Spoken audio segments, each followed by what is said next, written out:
जय श्री राम दोस्तों, वॉक पे चर्चा में आपका स्वागत। आज मैं टॉपिक शेयरना चाहता हूँ इनकम टैक्स के बेनिफिशियरीज के लिए क्या सरकार को विशेष इंतजाम करने चाहिए।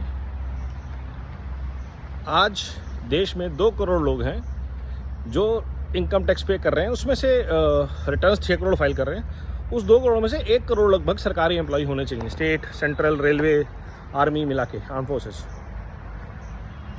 क्या बचे हुए 75 लाख 1 करोड़ लोगों के लिए सरकार ऐसी सुविधाएं दे सकती है जिससे कि ज़्यादा से ज़्यादा लोग इनकम टैक्स पेई बनने के लिए एक्साइटेड हो। जैसे सेंट्रल गवर्नमेंट की हेल्थ केयर स्कीम होती है CGHS, क्या उनको वो बेनिफिट मिल सकते हैं? क्या उनके बच्चों को केंद्रीय विद्यालय में एडमिशन की गारंटी मिल सकती है? क्या उनके बच्चों के लिए यूनिवर्सिटी एजुकेशन में गारंटी मिल सकती है?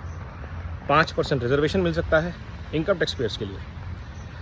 क्या उनको ट्रैवल, एयर और रेलवे ट्रैवल में फ्री टिकट्स मिल सकते हैं? साल के 2 टिकट एयर के, 4 टिकट थर्ड AC के। अगर सरकार 5,000 रुपये महीने के हिसाब से भी इनकम टैक्स पेयर्स के लिए रिस्पेक्ट देनी शुरू करे तो पर इनकम टैक्स पेयर आपका साल का बनता है 60,000 रुपया। 1 करोड़ भी अगर लोग हैं तो 5,000 करोड़ रुपया पर मंथ, साल का 60,000 करोड़ रुपया for everybody, right, all benefits included.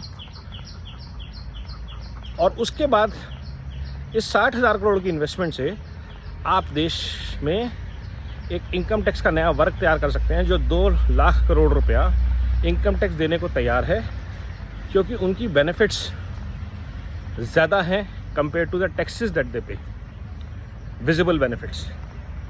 उनके लिए टोल्स में, उनके लिए रिटायरमेंट के बाद सुविधाएं हों कि जितने लोग इनकम टैक्स पे कर रहे हैं और इनकम के हिसाब से 10 लाख, 20 लाख, 30 लाख जितने भी लोग इनकम टैक्स पे कर रहे हैं उनके लिए सरकार पेंशन की व्यवस्था करे रिटायरमेंट के बाद, कि जब आपका PF कटना बंद हो जाएगा तो सरकार आपको 10,000 रुपये महीना देगी। आपकी जॉब लग जाएगी, वो बेनिफिट फिर ख़त्म हो जाएगा। PF आया, सोशल सिक्योरिटी बंद, सोशल सिक्योरिटी शुरू, PF खत्म। ऐसा कुछ सिस्टम बनाया जाए। जब हम ऐसे बेनिफिट्स देश के इनकम टैक्स पेयर्स को देना शुरू करते हैं, एक उनके अंदर रिस्पेक्ट की भावना आती है कि सरकार मेरी इज्जत करती है। उससे जो 2 करोड़ लोग हैं वो बढ़ के 5 करोड़ हो जाएंगे, 6 करोड़ 10 करोड़ हो जाएंगे, क्योंकि पैसा है लोगों के पास। सिर्फ उनको कहा जाता है सर क्यों टैक्स देना है, इतना GST आप पे तो कर रहे हो। लेकिन जब ये बेनिफिट्स अटैच हो जाते हैं तो लोग इनकम टैक्स देने के लिए उत्सुक होंगे, पॉजिटिवली इंक्लाइंड होंगे। तो ऐसी स्कीम्स अगर सरकार लेके आती है, more and more people will join the tax net, because benefits ensure है। ये गारंटी होनी चाहिए सरकार की कि इनकम टैक्स पेयर कपल अगर है प्राइवेट सेक्टर से तो उसको ये गारंटेड बेनिफिट्स मिलेंगे। 30 लाख से ऊपर अगर एक इंडिविजुअल या 50 लाख से ऊपर कपल कमा रहा है तो उनके लिए शायद थोड़ी रियायत कम हो सकती है। इन्वेस्टमेंट्स में आपको बेनिफिट मिलेंगे। अगर आप इनकम टैक्स पे करते हैं, आपकी प्रॉपर्टी की रजिस्ट्री में आपको 2% डिस्काउंट मिलेगा। Let the legitimate money help Bharat grow.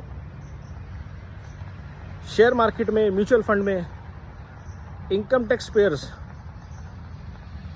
को ज़्यादा डिस्काउंट मिलना चाहिए, बेनिफिट्स मिलने चाहिए। KYC में उनको बेनिफिट मिलने चाहिए। Bank loans, home loans, personal loans, corporate loans, business loans.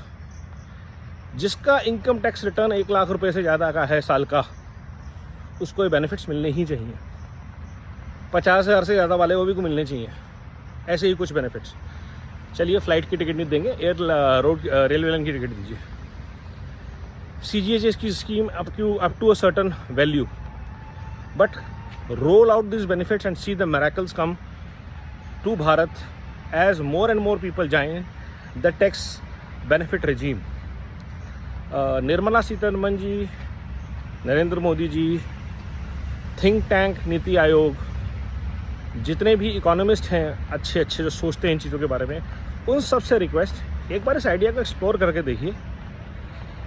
शायद एक साधारण से भारतीय से मिला हुआ आइडिया भारत की तकदीर बदलने में कहीं पे मदद कर सके। कुछ लोगों की बदली है, इसलिए कॉन्फिडेंस है। वंदे मातरम, नमो भारत, जय हिंद।